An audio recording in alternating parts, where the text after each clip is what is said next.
This bridge has been for many Americans the doorway of home after an absence overseas. It has been an arch of triumph, a symbol of our nation. But for one American, it was far more. For him, it was the dream and the culmination of a lifetime. His name was Joseph Strauss. His title, Chief Engineer, Golden Gate Bridge and Highway District. Joseph Strauss is the man who led a corps of creative engineers and a legion of rugged men in designing and building the Golden Gate Bridge.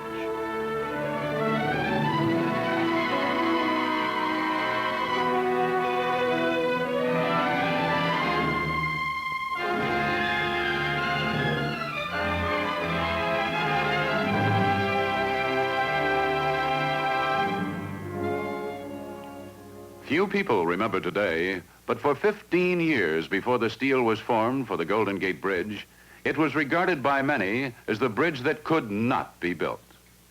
In 1918, the city engineer of San Francisco approached Joseph Strauss, then a consulting engineer with a long list of bridge contracts to his credit.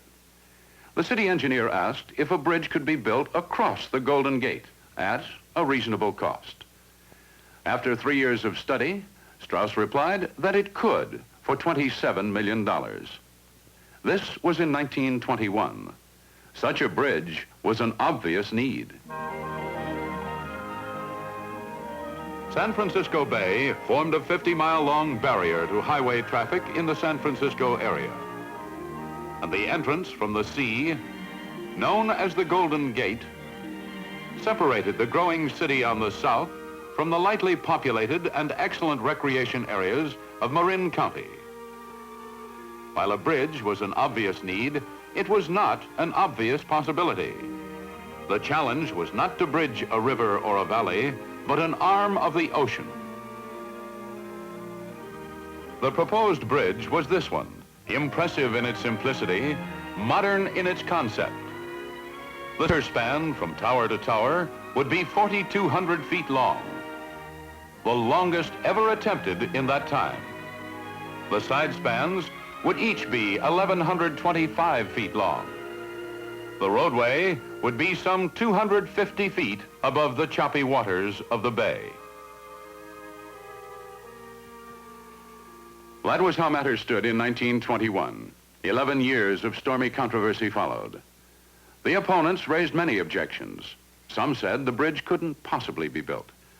Other critics said the bridge would cost an exorbitant sum, almost $100 million.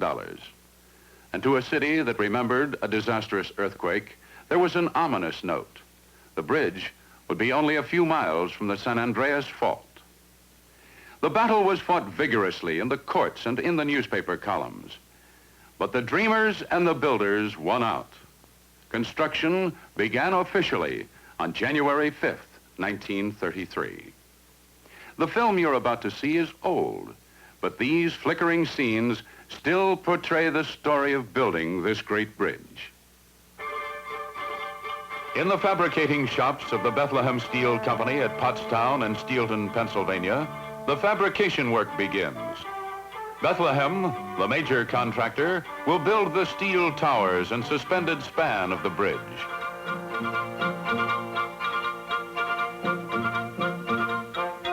Huge sections, formed and temporarily assembled at the shops, are disassembled and shipped by rail to the Philadelphia docks.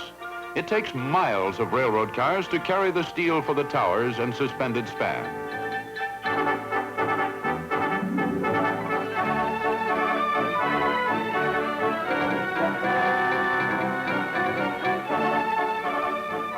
At Philadelphia, the sections are loaded aboard ships of Bethlehem's Kalmar line for the long trip to San Francisco by way of the Panama Canal. And finally, through the Golden Gate into San Francisco Bay. The steelwork is unloaded at Bethlehem's facilities at Alameda, across the bay from San Francisco. Here, the sections of the bridge are stored to be shipped out to the construction site in sequence. Fabricating the steelwork and transporting it to Alameda will extend over a period of almost 4 years. This scene was taken during the erection of the roadway. These members are only a fraction of the nearly 70,000 tons of steel that Bethlehem fabricated for the bridge.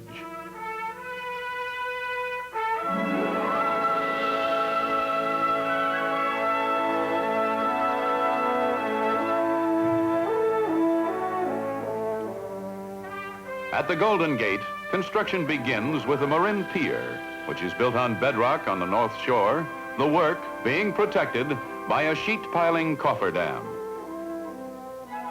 When the last of the concrete has been poured on the North Pier, its surface is ground to a true plane. This is to ensure that the steel superstructure will start true and plumb.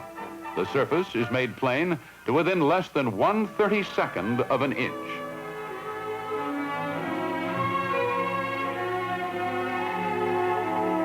The towers, which will be erected on each pier, are identical. 702 feet of steel rising to an elevation of 746 feet above sea level. 2 legs joined together by 6 cross braces. The legs are 90 feet apart on centers. Clearance between the legs at deck level is 60 feet, the width of the 6-lane roadway. When the bridge is completed, there will be no other structure this tall between San Francisco and New York City. First step in erecting the North Tower is the assembly of the erection traveler, which will climb upwards between the legs of the tower, building as it goes. When the traveler derricks are ready, the 5-inch thick steel base plates are placed by precise measurement. The steel sections arrive on a carefully planned schedule. At this time, Bethlehem's Fabricated Steel Construction Division is known as the McClintock Marshall Corporation.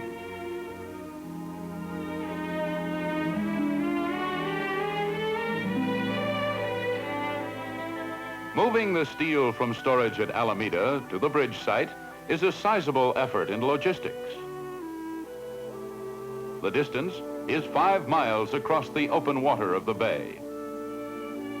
The obstacles to navigation are wind, tide, storm, and the famous San Francisco fog. To avoid delays in erection whenever bad weather prevents deliveries, a small storage area is prepared at the tower site to hold enough materials for several days' work.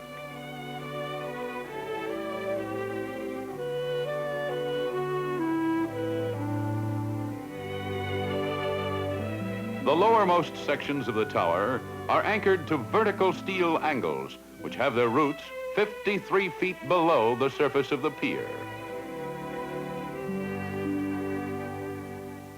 These angles are pre-stressed before riveting to the tower legs, so they will exert a downward pull on the tower, a safeguard against the stresses of wind and earthquake.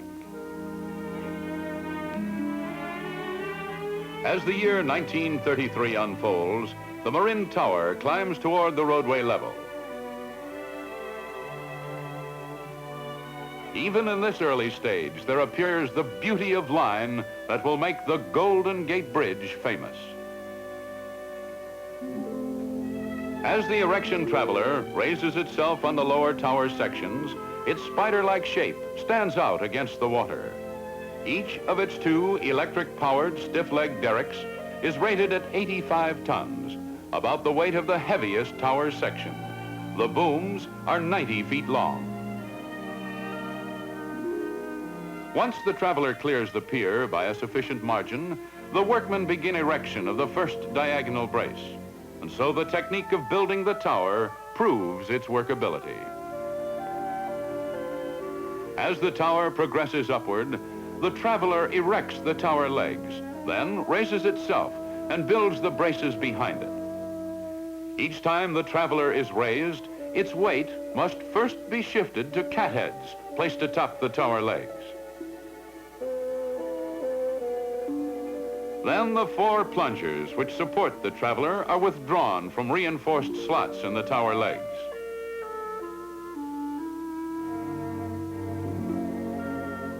The traveler, moving upwards in about 10 minutes, gains another 40 feet of headway on the towers.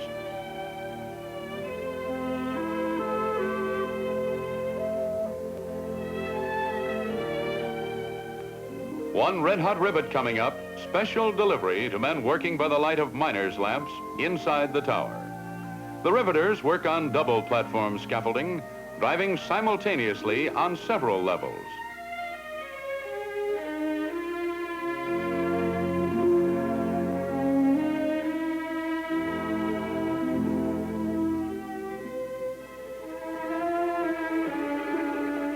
$600,000 field rivets will be needed to complete each of the towers. One writer will later describe the towers of the Golden Gate Bridge as riveter's paradise.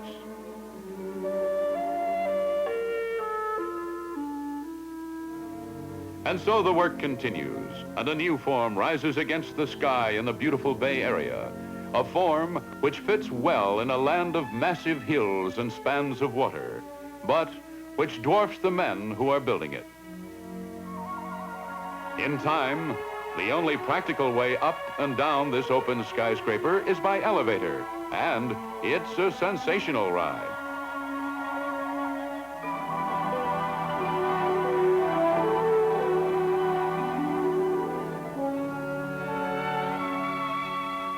By 1934, the legs of the North Tower are some 500 feet above the water, about 50 stories high.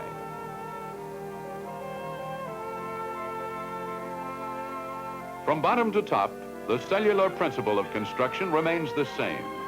Plates of steel riveted to angles, forming a beehive of cells.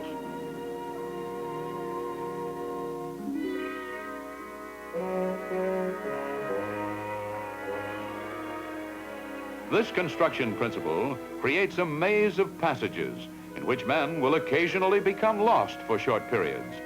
But it is a principle which helps explain the immense strength of the two towers.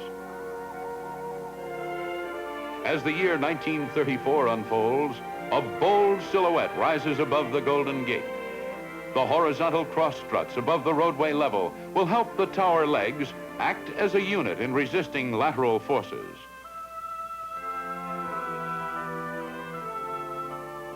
For the top of each tower leg, there is a massive cable saddle cast at Bethlehem, Pennsylvania. Each saddle is a three-piece steel casting.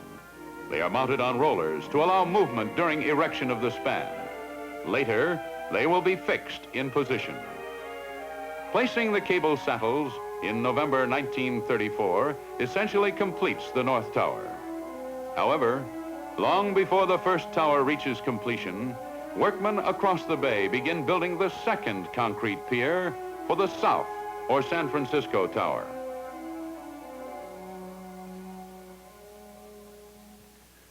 The San Francisco Pier and fender wall were built 1,125 feet offshore in 100 feet of rushing tidewater, silencing the critics who regarded this as the Achilles heel of the bridge. But the work didn't go without incident. A steamer, groping in the fog, demolished 400 feet of the trestle, which led from the shore to the pier site. The trestle was rebuilt. Later, a storm took out 800 feet of it. At such times, the people who said the bridge couldn't be built sounded as if they might be right. But a new trestle went up, and the work continued. All things considered, this pier and fender wall represent one of the most difficult underwater construction feats ever attempted. The pier was successfully completed in January of 1935. It took about a year and a half. On January 10th, 1935, the San Francisco Tower is begun. The traveler derrick, lowered from the North Tower, is reassembled on the second pier and begins another climb skyward.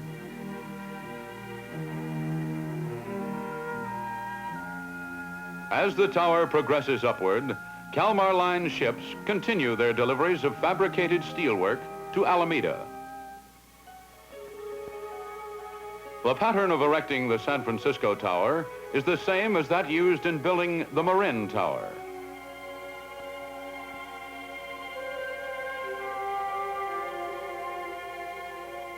The San Francisco Tower is completed by late June, 104 days ahead of schedule.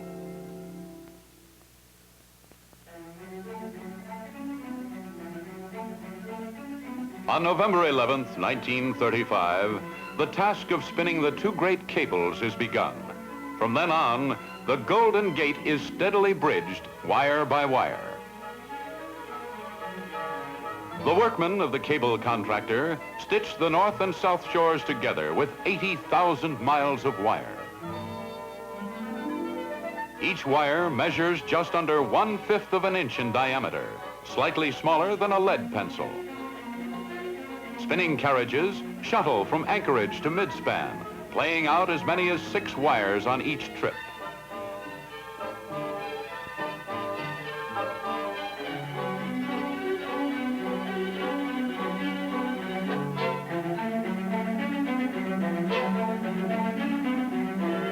The cables, when completed, will weigh 22,000 tons apiece. It's interesting to note that each cable weighs approximately as much as each tower. The wires, 27,572 of them per cable, build up to a compacted cable slightly over 3 feet in diameter. Later, as the roadway takes shape, the cables will be wrapped with galvanized wire and painted to protect them against the elements.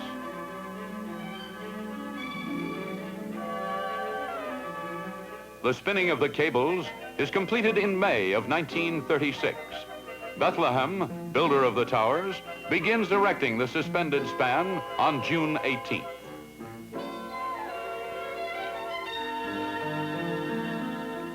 The engineering problems in erecting the roadway were challenging. The main span was the longest ever attempted, 4,200 feet from tower to tower, with side spans of 1,125 feet. As every engineer knows, there was the delicate problem of making sure that the 2 sections of roadway moving out from each tower would meet at the center within exacting tolerances. The entire span would be constructed from elementary structural forms. The stiffening truss panels would consist of top and bottom chords, diagonals, and verticals. The verticals are spaced at 25-foot intervals. Suspender strands occur at every other vertical. The truss measures 28 feet deep. The roadway floor beams are 8.5 feet deep, 87 feet long, and weigh, on the average, 23 tons each. Generally speaking, the floor beams occur at each vertical in the stiffening trusses. Roadway stringers atop the floor beams carry the 60-foot roadway. Knee braces tie in the floor beams and bottom chords.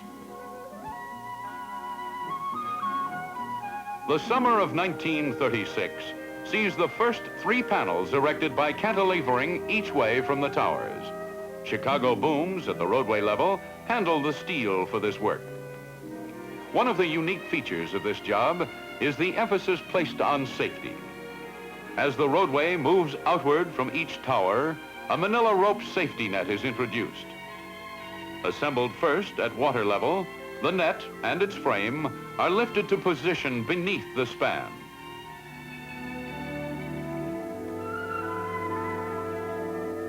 As erection proceeds, additional sections of net will be positioned, always in advance of the workmen.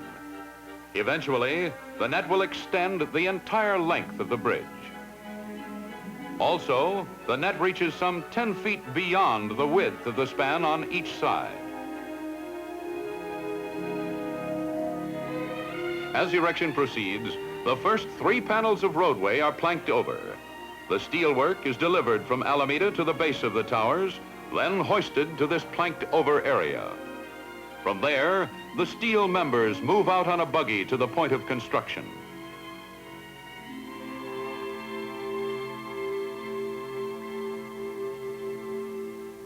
After the first 3 panels are planked over, the balance of the span erection is handled by traveler derricks.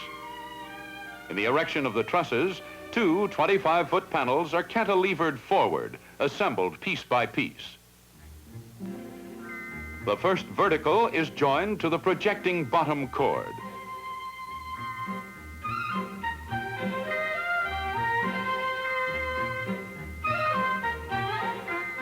The diagonals are then erected, followed by the top cord.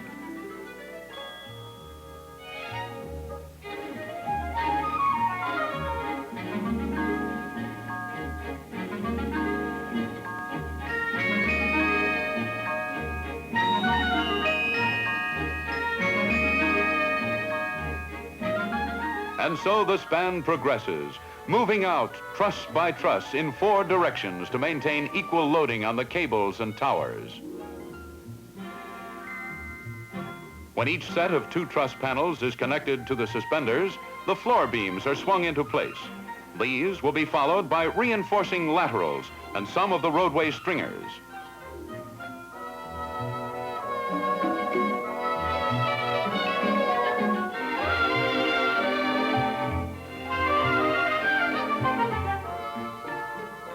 The net proves to be a success. It saves 19 lives. There are many special provisions for the safety of the men during erection. For example, for protection against head injuries, the workmen wear hard hats.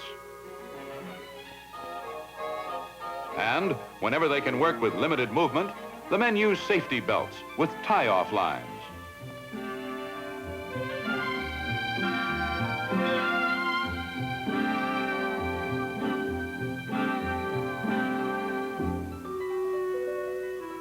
By fall of 1936, residents of San Francisco are treated to the sight of a span which moves steadily closer to the day when the 2 halves will meet.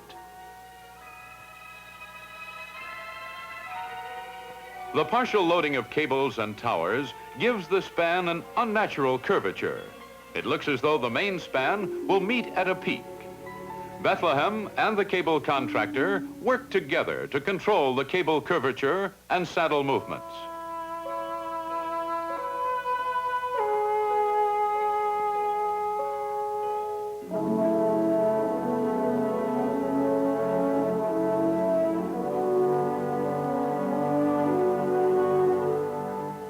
Soon, the erection gangs on the main span are within hailing distance. Then the safety nets meet.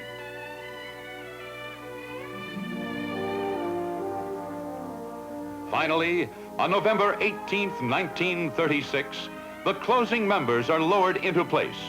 The Golden Gate is bridged.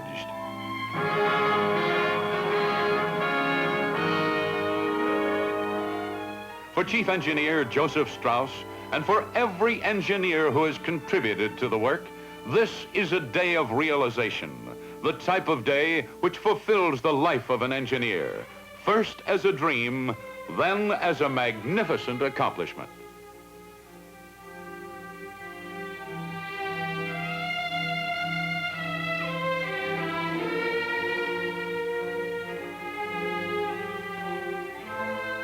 But the job is far from over. Painters apply the final coat, a special color prepared for this bridge, International Orange by name.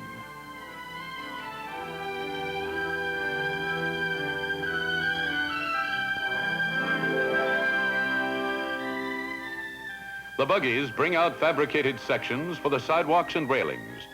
These items and the balance of the roadway stringers are erected as the traveler derricks work their way back to the towers. Bethlehem Steel's role in building the bridge is coming to an end, a role that involved the fabrication and erection of close to 70,000 tons of steel work. When the derricks and other structural tools are removed, the paving contractor installs and welds the reinforcing steel for the concrete roadway. This web of steel will transmit traffic loads to the stringers.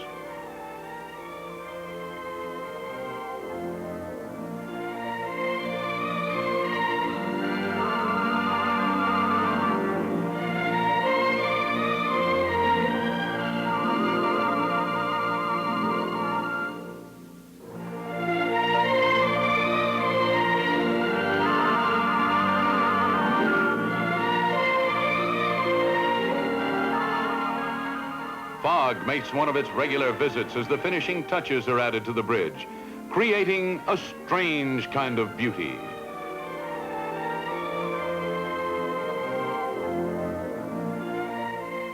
And so, the work is completed. The bridge that pessimists said could not be built has been built. May 28th, 1937, opening day.